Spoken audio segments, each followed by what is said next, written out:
नमस्कार, आज के कारवा में आपका स्वागत है और मैं हूं प्रिंसिपल और मेरे साथ मेरी सहयोगी हिया भी यहां मौजूद है। और बिल्कुल मेरे साथ जो शख्स आप देख रहे हैं इनसे पूछेंगे कि इनका कारवा कहां से शुरू हुआ और कहां तक ये आगे तक ले जाना चाहते हैं। तो इन शख्स का नाम है चंदीप सिंह, तो इनसे ही बात करते हैं। तो आपसे जानना चाहेंगे, जो ये कारवा आपका सिलसिला शुरू हुआ, सब लोग अच्छे तरीके से जम्मू कश्मीर के आपको जानते हैं, आप एथलीट भी है, स्केट्स भी करते हैं और साथ ही साथ एक अभी तक वो पैशन मैं कहूँ अभी तक आप में बना हुआ है। और क्या कुछ जर्नी रही, थोड़ी बहुत बताओ अपने बारे। First of all hello to everyone जो मुझे देख रहे हैं या सुन रहे हैं इस टाइम पे। तो जो मेरा कारवां था वो स्टार्ट हुआ तो 1999 में था, बट जो मेरा स्पोर्ट्स का सफ़र था वो स्टार्ट हुआ 2011 के बाद। तो 2011 में मैंने अपना एक पहला स्पोर्ट जो प्रोफेशनली स्टार्ट किया था, दैट वाज स्केटिंग। तो स्केटिंग में मैं स्टेट चैम्पियन हूँ, डिस्ट्रिक्ट चैम्पियन हूँ, नेशनल लेवल तक गया हूँ और 2 वर्ल्ड रिकॉर्ड्स हैं as world's fastest 100 metre para skater. तो ये था मेरा स्केटिंग का सफ़र। पर उसके बाद मैंने ताइक्वांडो स्टार्ट किया।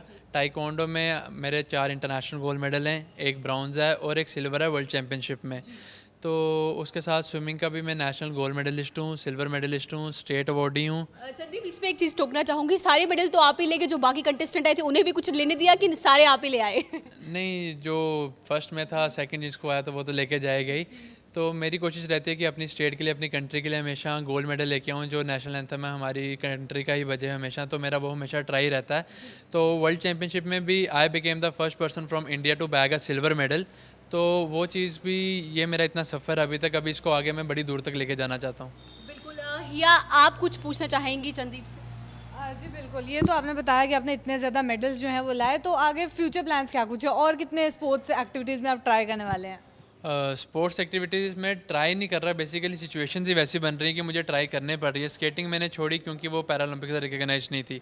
ताइक्वांडो मैंने स्टार्ट की क्योंकि वो पैरालंपिक में डेब्यूट कर रही थी 2020 में, बट अनफॉर्चुनेटली मेरी कैटेगरी का नहीं आया, बाकी 2 कैटेगरीज इंक्लूड हुई, तो जिसकी वजह से फिर मुझे स्विमिंग में शिफ्ट होना पड़ा। तो मेरा कोई थॉट प्रोसेस नहीं है कि मुझे, मेरा मेन से मोटो है कि जितने भी वर्ल्ड लेवल की गेम्स हैं, एशियन गेम्स, कॉमनवेल्थ गेम्स और लास्ट मोटो है मेरा पैरालंपिक्स, इनमें मेरा गोल्ड मेडल का मेरा जो मेन फोकस है वो चीज़ का है। तो इसको हासिल करने के लिए, इसको पाने के लिए मुझे जो भी करना पड़ेगा वो किसी भी वे से मैं करने के लिए तैयार हूँ। मतलब स्पोर्ट्स में ज़्यादा इंटरेस्ट है? हाँ, स्पोर्ट्स में भी इंटरेस्ट है। ये नहीं है कि मैंने पढ़ाई छोड़ी है, पढ़ाई में भी मैंने 12th पास की, उसके बाद इलेक्ट्रिकल इंजीनियर बन चुका हूँ अभी। तो दोनों को साथ साथ लेके चल रहा हूँ, बट ये है कि स्पोर्ट्स थोड़ा एक अपर हैंड पे है। पर एक बैकअप रखना पड़ता है, तभी इंजीनियरिंग करी, पेरेंट्स ने भी ऐसा ही कहा होगा। हाँ, बैकअप नहीं कह सकते क्योंकि आजकल जहाँ तक मैं देखता हूँ कि पढ़ाई भी इक्वली इंपॉर्टेंट है स्पोर्ट्स के साथ। तो आपका जब ईयर लगेगा नाम के आगे, वो भी एक अच्छी रेपो देता है, स्पोर्ट्स का तो है ही है, बट पढ़ाई से भी थोड़ा अच्छी फीलिंग आती है कि कुछ पढ़ा भी हुआ है, खाली स्पोर्ट्स की तरफ नहीं था। अच्छा, ये जो 3 स्पोर्ट्स आपने मेंशन किए, फेवरेट कौन सा है? सारे ही फेवरेट हैं। सबसे फेवरेट स्केटिंग होता था, बट जैसे जैसे स्पोर्ट्स स्विच हो रहे हैं तो मेरे मतलब सारे फेवरेट हैं, क्योंकि जिनमें भी मैं कर रहा हूँ सब में कंट्री के लिए और स्टेट के लिए मेडल लेके आया हूँ हर एक के लिए। तो मेरे लिए मेरे सारे ही फेवरेट हैं। लास्ट एट द मोस्ट वो फेवरेट होगा जिसमें मेरा ओलंपिक में गोल्ड होगा। पर घर वाले तो कुछ कहते होंगे कि इस पर्टिकुलर पे ज़्यादा ध्यान दो, इस पर्टिकुलर गेम पे ज़्यादा ध्यान दो, तो वो क्या कहते हैं? बेसिकली घर वाले नहीं बताते कि किस पे, उनको वही है कि जिस पे आपको, जो आपको पसंद आ रहा है, जिस पे आपका फोकस है, जिसको लग रहा है कि आप बेटर कर सकते हो, तो उस पे फोकस करो। तो इस टाइम मैं स्केटिंग छोड़ चुका हूँ, तो ताइक्वांडो और स्विमिंग पे फोकस कर रहा हूँ। बिल्कुल। मैं एक और सवाल आपसे पूछना चाहूँगी, जैसे आपने कहा कि इतनी काफ़ी मेडल्स जो हैं वो आपने लिए हैं, फैमिली में कोई स्पोर्ट्स में था या खुद से ही हुआ कि स्पोर्ट्स में ही जाना है? फैमिली में स्पोर्ट्स में थे भैया, बट वो पटियाले में हैं, तो he was in sports, but मेरा उनकी उनकी वजह से नहीं था। ये मेरा अपना खुद की इच्छा थी कि मेरी फैमिली और मेरे फ्रेंड्स मेरे लिए इतना कुछ कर रहे हैं, तो मेरा भी फ़र्ज़ बनता है उनके लिए कुछ करना। तो जिसकी वजह से मैंने स्पोर्ट्स को चुना था आगे बढ़ने के लिए। बिल्कुल। जिस तरीके से अगर बात करें, बचपन में एक हादसा भी आपके साथ हुआ था। अक्सर देखा गया है हम छोटी मोटी टेंशन्स के चलते हुए इतने डिप्रेशन में चले जाते हैं, लेकिन आपकी एक दाद देनी पड़ेगी कि इतना हौसला आपने रखा। जो अभी लोग आपको देख रहे हैं उन्हें कुछ मैसेज देना चाहेंगे, क्योंकि आजकल की पीढ़ी छोटी छोटी बात पे रूठ जाती है। अगर माँ बाप ने कुछ कह दिया तो रूठ कर घर से भाग जाते हैं या तमाम ऐसी चीज़ें करते हैं जो नहीं करनी चाहिए। उन्हें कुछ मैसेज देना चाहेंगे? तो उनके लिए मेरा एक यही मैसेज है कि जो भी आपकी लाइफ में चीज़ होती है तो वो एक चीज़ अच्छे के लिए होती है। अगर मेरी लाइफ में ये इंसिडेंट ना हुआ होता तो आज मैं आप दोनों के साथ यहाँ बैठ के इंटरव्यू नहीं कर रहा होता।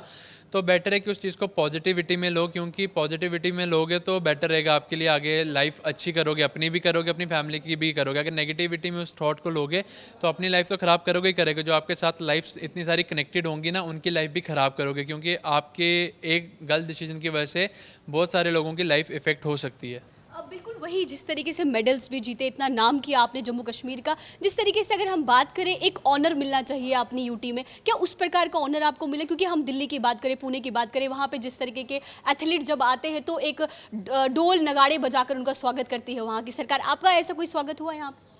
अभी तक तो नहीं हुआ, पर उम्मीद है वो दिन भी जल्दी आएगा। जी, कहीं ना कहीं आप मानते हैं ये कमियां आज भी है यहाँ पे, क्योंकि ऐसे भी लेवल के आर्टिस्ट हैं यहाँ पे जो नेशनल स्तर पे रिप्रेजेंट करते हैं जम्मू कश्मीर? तो कमियां तो बहुत ज़्यादा हैं। अभी ये मैं गिनाने में बैठूंगा तो शो बड़ा लंबा हो जाएगा। तो कमियां बहुत सारी हैं, बट ओवरकम चल रहा उसको लेके। बट फोकस पता नहीं किस चीज़ पे ये कर रही है हमारी गवर्नमेंट या जितने भी हमारे डिपार्टमेंट्स हैं। तो क्योंकि अगर अभी आप उनको इनिशियल सपोर्ट दोगे ना, जितने भी आर्टिस्ट हैं या जो अपनी स्टेट के लिए, अपनी कंट्री के लिए कुछ कर रहे हैं, तो वो बेटर आउटपुट दे सकते हैं आपको आगे जाके अपनी स्टेट का नाम रोशन करके। तो बेटर है कि उनको अभी सपोर्ट करो, ना कि जब वो कुछ बन जाएं तो उसके बाद उनको भी सपोर्ट की ज़रूरत नहीं होती है। एक लेवल पे पहुंचने के बाद उनको सपोर्ट होती है जब वो इनिशियल फेज से चल रहे होते हैं अपने। एक लेवल पे पहुंच जाएंगे उनके बाद उनके पास ही इतने रिसोर्सेज बन जाते हैं कि उनको सपोर्ट ना भी करोगे वो तब भी चल जाएंगे आगे। बट इस लेवल पे सपोर्ट करना बड़ा ज़रूरी है, क्योंकि यहाँ से अगर इनिशियल मोरल उनका बूस्ट होगा तो वो डेफिनेटली कुछ अच्छा करेंगे आगे जाके। बिल्कुल, ये तो हो गई गेम्स की बात। गेम्स को छोड़कर कुछ पैशन इसके अलावा, जहाँ पे जिस तरीके से म्यूज़िक सुनना पसंद होता है या गुनगुनाना पसंद होता है, क्या कोई ऐसी चीज़ भी जिसमें आपको इंटरेस्ट है? हाँ, मेरे को आवाज़ मेरी अच्छी नहीं है, बट गाने सुनना मेरे को बड़ा पसंद है। साथ में डांस करना मेरे को बड़ा पसंद है, भांगड़ा वगैरह। अब आपने ये बोल दिया है कि गाने सुनना आपको पसंद है, गाने पसंद है, लेकिन हम तो सुनना चाहेंगे आपसे। नहीं, वो सारे भाग जाएंगे जितने वहाँ बैठे हुए हैं इस टाइम पे। नहीं, आप साथ में गाओगे तो मैं डेफिनेटली बिल्कुल, आप शुरू कीजिए। तो गाना बता दो आप कोई अच्छा सा, पंजाबी पर, हिंदी नहीं। बिल्कुल, पंजाबी शुरू कर दीजिए। यार आप भी भाग जाओगे, सच्ची कह रहा हूँ। मेरी आवाज़ इतनी अच्छी नहीं है, सीरियसली कह रहा हूँ। एक लाइन ही गुनगुना दीजिए। हाँ, आप करो ना स्टार्ट, मैं आपके साथ करता हूँ स्टार्ट। आपका फेवरेट पंजाबी कोई भी। पंजाबी जैसे? जैसे कोई भी सॉन्ग, नेचुरल रैंडमली कोई भी पंजाबी। या तुम सजेस्ट कर सकती हो कोई सॉन्ग? ब्राउन मुंडे। ब्राउन मुंडे? नहीं, लिरिक्स अच्छे होने चाहिए सॉन्ग के। जैसे? जैसे आजकल वो चल रहा है लिबास वगैरह। हाँ, तो आप शुरू तो कीजिए। आप एक लाइन तो गुनगुनाइए, हम दोनों आपका साथ देंगे। बिल्कुल। एक मुझे वो गाता हूँ मैं, वखरा स्वैग गाना है। काला कुड़ता पजामा 350 सोने यामा, सरदारी वाला चक्किया फ्लैग नी, जुत्ती यारा दी है कैम सारे कड दिए वैम, पंगा लैंदा ना मैं उंज में नजायज नी। बिल्कुल, तो आपने तो कहा कि आपको गाना नहीं आता, आप भाग जाएंगी, बट मुझे ऐसा नहीं लगा, आप तो बहुत अच्छा गुनगुना रहे थे। पर मेरी आवाज़ अच्छी नहीं, मेरे को पता है। ऐसा नहीं है बिल्कुल भी। और एक बहुत अच्छी मिसाल है आप उन युवाओं के, और मैं खासकर कहूँगी ऐसे युवाओं के लिए जो कहीं ना कहीं छोटी मोटी बातों पे, अगर जम्मू की ही बात करें, आपने हाल ही में भी सुना होगा काफ़ी हादसे यहाँ पर हुए हैं, छोटी छोटी बातों को लेकर सुसाइड यहाँ पर हुए। कितना ज़रूरी है एक, जहाँ पे हम बात करें मेंटली तौर पर, इस समय की बात करें मेंटली तौर पर, किस तरीके से अपने आप को संभालना ज़रूरी है? मेरे हिसाब से जो हमारी लाइफ है ना इस टाइम पे, इसमें ज़्यादा मेन जो काम है मेंटल स्ट्रेंथ का रादर देन फिजिकल स्ट्रेंथ। तो मेंटल स्ट्रेंथ पे काम करना बड़ा ज़रूरी है। अगर आप मेंटली स्ट्रांग होगे लाइफ में कुछ भी अचीव कर सकते हो। जो ये रॉन्ग डिसीजंस होते हैं ना, ये मेंटल वीकनेस की वजह से होते हैं। कि अगर आपका मेंटल स्ट्रेंथ इतनी ज़्यादा है कि आप उस चीज़ को हैंडल कर सकते हो, तो कभी भी कोई बंदा गलत डिसीजन नहीं लेगा। बट कि हम जो जिस सोसाइटी में हैं वो मेंटली इतना वर्क नहीं करती, वो फिजिकली ज़्यादा वर्क करती है। तो हमें मेंटल हेल्थ पे वर्क करना ज़्यादा ज़रूरी है रादर देन ऑन फिजिकल। बिल्कुल वही, फैमिली मेम्बर्स की बात करें, जब आपके साथ वो हादसा हुआ था, 11 साल की उम्र थी तब आपकी, फैमिली मेम्बर्स का क्या कुछ रहा क्या? क्योंकि अक्सर बात करें, जब भी कोई हादसा हो जाता है, इंसान अकेला रहना पसंद करता है, ज़्यादा बातचीत करना नहीं पसंद करता। तो चंदीप, वहाँ पे उस समय का पीरियड थोड़ा बहुत बताइए, और उससे ओवरकम कैसे किया? जब ये इंसिडेंट हुआ था तो आई गेस मेरे से ज़्यादा मेरी फैमिली पहले मेंटली स्ट्रांग हो चुकी थी, क्योंकि मुझे बाद में पता चला था, उनको पहले पता चला था कि एम्पुटेशन हो चुकी है। तो देवर क्वाइट रेडी, कि वो अभी भी इतने रेडी होते हैं कि मुझे आज तक महसूस नहीं हुआ कि मेरे साथ कुछ इंसिडेंट हुआ था कि नहीं हुआ था। आई एम लाइक कि मेरे साथ जो भी हुआ है ठीक ही हुआ है। मतलब आप मानते हैं कि अगर कुछ भगवान या अगर रब पे भरोसा है, अगर रब कुछ करता है तो अच्छे के लिए ही करता है, और कितना ज़रूरी है हर एक चीज़ को पॉजिटिव वे में लेना।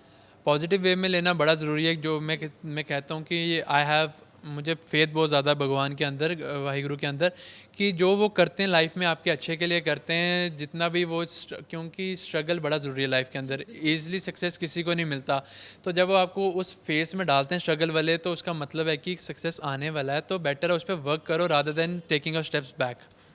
फैमिली मेम्बर्स में कौन कौन है और किस तरीके से आपको गेम्स में सपोर्ट मिला, क्योंकि जिस तरीके से कहा जाता है माँ बाप ही बैकबोन होती है हर एक बच्चे की, तो आपकी फैमिली डेफिनेटली जिस तरीके से आप बता रहे हैं, मैं श्योर हूँ कि आपकी फैमिली का पूरा पूरा सपोर्ट आपको है। तो किस तरीके से जब भी आप गोल्ड मेडल जीत के आते थे तो घर वालों का क्या कुछ कहना था उसमें?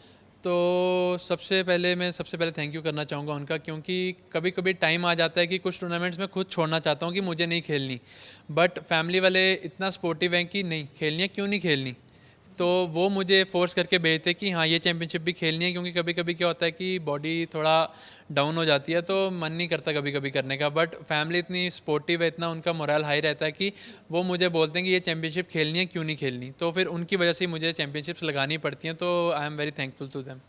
चंदीप, इससे एक बात निकलती है कि ये बहुत ज़रूरी है माँ बाप और बच्चे का तालमेल बेचना, क्योंकि कहीं बात करें आज डिफरेंसेस इतने आ गए हैं जहाँ हम हर जगह सोशल मीडिया पे लगे हुए हैं, बच्चा माँ बाप से दूर हो रहा है और माँ बाप बच्चे से दूर हो रहे हैं, तो इसमें दोनों का रोल कितना इंपॉर्टेंट है? दोनों का रोल बड़ा इंपॉर्टेंट है। तो अगर आप दिन में ज़्यादा टाइम नहीं दे सकते अपनी फैमिली को, तो जैसे मैं हूँ, सुबह की ब्रेकफास्ट उनके साथ होती है, बेशक लंच के टाइम पे हम इधर उधर हैं कोई बात नहीं, बट डिनर हम उनके साथ ही करते हैं कि यही तालमेल बैठा रहे कि उनसे हम बातें कर रहे हैं कि पूरी दिन में क्या किया, क्या नहीं किया, क्या आगे करना है, तो वो भी अपने ये शेयर करते हैं, हम भी अपना शेयर करते हैं। जो वो शेयरिंग है वो केयरिंग में कन्वर्ट होती है, और वो केयरिंग बड़ी इंपॉर्टेंट है दोनों की तरफ से। एक तरफ से अगर गाड़ी चलाते रहोगे कभी नहीं चलेगी, दोनों तरफ से पुश और फोर्स होना बड़ा ज़रूरी है किसी भी रिलेशनशिप को निभाने के लिए। बिल्कुल, एग्जैक्टली। प्रिंसी, तो ये तो बहुत आपने मेंटल लेवल की बातें करी। अब इस एपिसोड को यूजुअली ना हम फन और लाइट रखते हैं, तो उसी की शुरुआत करते हैं और साथ ही साथ इनसे इनके फेवरेट्स के बारे में पूछते हैं। टाइक्वांडो, स्केटिंग, इतने सारे स्पोर्ट्स की आपने बात करी, तो फिर अब फेवरेट्स भी बता दो, उसमें आपके कौन इंस्पिरेशन रहे, कौन फेवरेट हैं और कौन आपको मोटिवेट करते हैं? तो मेरी स्पोर्ट्स से तो मेरा कोई नहीं है, जो मुझे इंस्पायर करते हैं, जिनको मैं अपना एज अ मेंटर मानता हूँ, that is Sardar Milkha Singh ji, the flying Sikh. तो उनसे मुझे बड़ी मोटिवेशन मिलती है, उनकी जो लाइफ स्टोरी है उनसे मुझे बड़ी मिलती है। तो आई एम फॉर्चुनेट इनफ कि साल में उनसे 2 से 3 बारी मेरी मुलाकात होती ही होती है। तो ही वॉज मतलब he is like my mentor कि वो कैसे फील होता है कि जो आपकी इंस्पिरेशन है, जो जिसको देख के आप मोटिवेट होते हैं, उनसे आपको साल भर में मिलने का मौका भी मिल जाता है? क्योंकि यूजुअली जो हमारी इंस्पिरेशन होती है हम तो नहीं उनसे मिल पाते रेगुलर बेसिस पे, तो कैसा फील होता है? हाँ, इसलिए मैं कह रहा हूँ ना, आई एम फॉर्चुनेट इनफ कि मुझे उनसे मिलने का मौका मिल जाता है। तो जब उनसे बात करो ना, ऑटोमेटिकली वो इतने पॉजिटिव वे में बात करते हैं कि जो अपना मोरल जो थोड़ा बहुत भी नीचे हो रहा होता है वो 10 माले और ऊपर चले जाता है। तो उनसे मिलके हर साल बड़ा मोटिवेटेड होता हूँ मैं, जब भी वो अच्छी अच्छी अपनी लाइफ की जो जर्नी है वो शेयर करते हैं, जो अपने स्ट्रगल्स हैं वो बताते हैं। मूवी में तो इतना कुछ नहीं है, जो असली लाइफ स्टोरी है वो उससे भी ज़्यादा, जितनी मूवी में बताई है उससे भी बहुत ऊपर की स्ट्रगल उन्होंने देखा हुआ है। आपने बताया आपने साथ साथ इंजीनियरिंग भी करी है, तो किस तरीके से पढ़ाई आपने मैनेज करी और साथ ही साथ स्पोर्ट्स में भी पूरा इंटरेस्ट जो है वो दिखाया? तो टाइम भी देना पड़ता है, ऑब्वियसली आप किसी चीज़ को कर रहे हैं तो हार्ड वर्क भी उसमें डालना पड़ता है, प्रॉपर टाइम और कंसिस्टेंसी मेरे ख्याल से एक बहुत इंपॉर्टेंट फैक्टर होता है। तो कैसे आपने दोनों चीज़ें मैनेज की? कंसिस्टेंट मैं ज़्यादा स्पोर्ट्स को लेके हूँ। तो जब एग्ज़ाम्स का टाइम होता है, यूनिवर्सिटी फाइनल एग्ज़ाम्स का जब टाइम होता है, तो उस टाइम मैं थोड़ा स्पोर्ट्स को हल्का सा लाइट करता हूँ। तो उस टाइम उस पर फोकस होता है स्टडी की तरफ की, ठीक ठाक नंबरों से पास हो जाऊँ, ज़्यादा नहीं पास, क्योंकि सेमेस्टर पास करना बड़ा ज़रूरी है, तो मेरा उस पर फोकस होता है। तो पास हो गए, डिग्री मिल गई? हाँ, पास हो गए, डिग्री ये नहीं खाली पास, आई एम अराउंड इंजीनियरिंग में जम्मू यूनिवर्सिटी में 70 to 75 के बीच में मेरी तो परसेंटेज बहुत एक्स्ट्रा नंबर है, इसको जस्ट पास नहीं करते। तो मेरी इतनी रहती है। बट ये है कि जब इस स्टडी पे फोकस करता हूँ, फिर दिन में 10 घंटे देने पड़े, 15 घंटे देने पड़े, वो देता हूँ कि इसमें कोई लैक नहीं आ रहा तो उसमें भी लैक नहीं आना चाहिए कोई। एज अ स्पोर्ट्स पर्सन कहीं ना कहीं ये स्किल आप में डेवलप हो जाती है कि आप एक चीज़ को ज़्यादा उसमें टाइम दे सकते हैं, ज़्यादा एक कंसिस्टेंसी जो कहते हैं वो एक स्पोर्ट्स पर्सन में जितनी होती है वो शायद बाकी लोगों में उतनी ना हो। मतलब होती सब में है, बस उस पर वर्क करने का बड़ा ज़रूरी, वर्क करना बड़ा ज़रूरी है। जो चीज़ मुझ में है वो आप में भी होगी, जो आप में है वो मुझ में भी होगी। जस्ट फ़र्क ये है कि आप उसको किसी और तरीके से देख रहे हो, मैं उसको किसी और तरीके से देख रहा हूँ। तो चीज़ें सारी सेम है, बस उसको किस तरीके से एग्जीक्यूट करना है वो चीज़ डिफरेंटली, हर मेंटल स्ट्रेंथ के ऊपर डिफरेंटली मैटर करती है कि वो उसका जो माइंड है उसको कैसे ले रहा है। पर्सपेक्टिव मैटर करता है। पर्सपेक्टिव बड़ा मैटर करता है। बिल्कुल एक और बात इसमें बहुत अच्छी आई है जहाँ चंदीप ने ये कहा कि एजुकेशन भी उतनी ही इम्पोर्टेंट है, पढ़ाई के साथ साथ जो आप करना चाहते हैं गेम्स वो भी ज़रूरी है। कुछ मैसेज कुछ निकलता हो दिल से जो आप बताना चाहते हो अपनी पूरी जर्नी में, कुछ ऐसी चीज़ जो आप चाहते हो कि शेयर कर सको, जिससे जितने भी लोग आपको देख रहे हैं उन्हें कुछ ना कुछ सीखने को ज़रूर मिलेगा। मैं एक दो मैसेज दूंगा। ऑलवेज टेक, मतलब गाइडेंस लेना बड़ा ज़रूरी है, but always choose a path which no one guides you. एक बारी पाथ चुन लिया जो अपनी मर्ज़ी का, वो ज़रूर चुनना, उस पर चलने के लिए गाइडेंस ज़रूर लेना, बट वो पाथ चुनने के लिए किसी की गाइडेंस मत लेना। जो अपना दिल कर रहा है वो करना। और लास्ट में कहना चाहूँगा, सफ़र में सफ़र करना है या सफ़रिंग को एक हसीन सा सफ़र बनाना है, ये चॉइस आपकी खुद की है। चलिए संदीप, आपसे जानना चाहूँगी सोशल मीडिया का कितना ज़्यादा रोल होता है, क्योंकि आजकल की अगर बात करें तो इंस्टाग्राम रील्स, इंस्टाग्राम वीडियोस और बहुत सारे ब्लॉगर्स भी आ गए हैं। आपके घर में भी एक व्लॉगर हैं, तो उसके बारे में भी थोड़ा बताएं और सोशल मीडिया के रोल के बारे में भी बातचीत करेंगे, वो कितना ज़्यादा इंपॉर्टेंट है आजकल, क्योंकि कहीं ना कहीं जो आप काम करते हैं वो सोशल मीडिया के थ्रू ही आप लोगों को दिखाते हैं। वो जो पहचान एक व्यक्ति की होती है वो सोशल मीडिया के थ्रू ही होती है, तो उसकी इंपॉर्टेंस के बारे में बातचीत करेंगे। जो सोशल मीडिया है दैट इज़ अभी के टाइम पे बड़ा इंपॉर्टेंट है मेरे हिसाब से, क्योंकि जो आप लाइफ में कर रहे हैं इंपॉर्टेंट है भी है, कईयों की नज़रों में इंपॉर्टेंट नहीं भी है। तो मेरी नज़र में थोड़ा बहुत इंपॉर्टेंट है, क्योंकि ज़्यादा कुछ नहीं करता मैं। जैसे कोई कोई चीज़ की है तो खाली उसको अपडेट करने के लिए आता हूँ, ज़्यादा कुछ नहीं करता, क्योंकि इतना टाइम ही नहीं मिलता दिन में कि उसको यूज़ कर सकूँ ज़्यादा। तो हार्डली मेरे दिन का जो शेड्यूल होता है शायद से आधा घंटा या 45 मिनट्स फ़ोन पर निकलते हैं, उससे ज़्यादा नहीं निकलते, क्योंकि इम्पॉर्टेंट है सबको बताना कि क्या कर रहा हूँ लाइफ में, क्या नहीं कर रहा। जो लोग मुझे देखना चाहते हैं तो उनको बताना भी ज़रूरी है कि मैं क्या कर रहा हूँ। साथ में ब्लॉगिंग की लाइफ है। तो दीदी हैं मेरे, फूडी रेस्लिंग करके चैनल था उनका, बट वो हमने अब कोलैबोरेट कर रही है, आरसी फूड ब्लॉग्स बना दिया है। अब उसमें ब्लॉगिंग मैं भी करता हूँ और दीदी भी करते हैं। तो जितने भी जम्मू मतलब एक्स्ट्रा टैलेंट है। एक तो इंजीनियर्स को हम अपने शो पे बहुत ज़्यादा रोस्ट करते हैं हमेशा ही, तो इंजीनियर भी हो आप, स्पोर्ट्स में भी इतनी ज़्यादा, स्पोर्ट्स में हमसे तो एक स्पोर्ट नहीं प्रॉपर्ली होती, बैडमिंटन खेलने जाते हैं उसमें थक जाते हैं, तो आपने तो इतनी सारी स्पोर्ट्स में इतना कुछ अचीव भी कर लिया। देन अब आप व्लॉगिंग भी करते हैं, तो कैसी रही जर्नी, कैसा लगा कि पढ़ाई देन स्पोर्ट्स देन एक different he world of social media? तो जर्नी तो मुझे अभी मेरी स्टार्ट ही हुई है, अभी बड़ी दूर की जर्नी मैंने सोची है, जितना मैंने दिमाग में उसको एनालाइज किया अपने, तो ये जस्ट बिगनिंग है उस चीज़ की। तो सोशल मीडिया, ब्लॉगिंग की लाइफ, डिफरेंट चीज़ें हैं सारी, मुझे डिफरेंट चीज़ें ट्राई करना बड़ा पसंद है। तो क्योंकि मुझे नहीं लगता कोई चीज़ मुश्किल है, इट्स जस्ट दैट कि एक बार आपने उसको कंसीव कर लिया कि यू कैन डू दैट, तो you will definitely do that. Conceive करना और बिलीव करना बड़ा इंपॉर्टेंट अपनी लाइफ में। एक बार माइंड में कंसीव कर लो, दिल में बिलीव कर लो, यू कैन अचीव एनीथिंग। तो आपका फूड ब्लॉग है? हाँ, फूड ब्लॉगिंग भी करता हूँ, उसी में पर्सनल ब्लॉगिंग भी करता हूँ। तो फूडी हैं आप डेफिनेटली। तो क्या सबसे ज़्यादा पसंद है?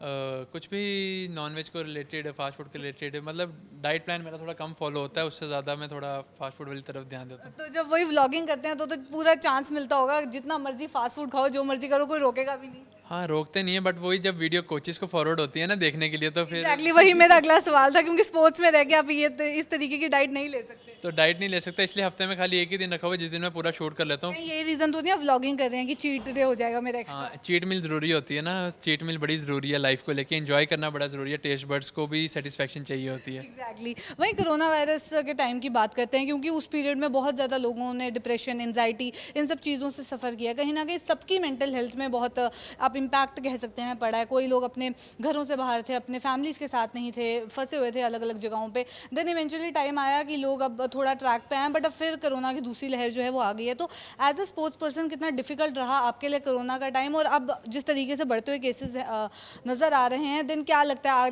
आगे क्या होने वाला है? क्योंकि स्पोर्ट्स पे सबसे ज़्यादा इम्पैक्ट होगा, पब्लिक प्लेसेस बंद होंगी, तो आपको जाना पड़ता है, आप एक्टिविटीज़ करते हैं, आप ग्राउंड पे जाते हैं, आपके कोचेस होते हैं, 10 लोग आपको मिलते हैं, तो कहीं ना कहीं सबसे ज़्यादा इम्पैक्ट पड़ता है। क्या कहेंगे उस पर? बेसिकली इम्पैक्ट पड़ता है, कहाँ पे पड़ता है? प्रैक्टिस पे इम्पैक्ट पड़ता है, और साथ में पड़ता है टूर्नामेंट्स पे इम्पैक्ट। जब से कोरोना आया टूर्नामेंट्स का लेवल बिल्कुल कम हो गया हुआ है, जो जितने नंबर्स ऑफ टूर्नामेंट होती थी उतनी नहीं हो रही हैं। तो जिससे क्या होगा, एथलीट की रैंकिंग पे फ़र्क पड़ेगा। किसी ने कोई टूर्नामेंट खेलनी थी, किसी ने कोई खेलनी थी अपने डिपेंडिंग्स के अनुसार, बट अब टूर्नामेंट्स कम है, ऑप्शंस कम है, तो सारों बंदों को वही टूर्नामेंट्स खेलनी पड़ेंगी। पता नहीं अब क्या होगा, बट ये है कि एंजाइटी की जैसे आपने बात की, तो वो प्रॉब्लम उन लोगों को आई है जिन्होंने अपने आप को दूसरों पे डिपेंड किया था। तो जो अपने साथ अपना टाइम स्पेंड करना जानते हैं उनको कोई प्रॉब्लम नहीं आई होगी मेरे हिसाब से। जहाँ तक मेरे को लगता है कि अगर आपने अपने साथ टाइम स्पेंड करना सीख लिया तो आप कुछ भी कर सकते हो, बेशक कोरोना आ जाए, जो मर्जी। मतलब इंट्रोवर्ट्स के लिए अच्छा टाइम था? इंट्रोवर्ट्स के लिए भी अच्छा टाइम था, बट जो ज़रूरी नहीं है कि जो एक्सट्रोवर्ट हैं तो वो अपने आप के साथ टाइम नहीं स्पेंड करते। तो एक्सट्रोवर्ट तो खाली वही बातचीत करने में ही होता है, तो अदरवाइज़ तो जो खाली टाइम मिलता है वो तो अपने साथ ही होता है ज़्यादा। तो जहाँ पे इतनी अच्छी बातें इन्होंने कही और पूरी जर्नी अपनी बताई है, तो इस कारवां में हमारी यही कोशिश है कि इस तरीके के जो जम्मू कश्मीर के ऐसे आर्टिस्ट या ऐसे स्पोर्ट्स पर्सन, ऐसे एथलीट आपको मिलाए और क्या जर्नी इनकी रही है। तो इस तरीके से चंद्रदीप सिंह ने अपनी पूरी जर्नी आपको बताई। तो आज के इस कारवां में इतना ही। अब मुझे और हिया को दीजिए इजाज़त। नमस्कार।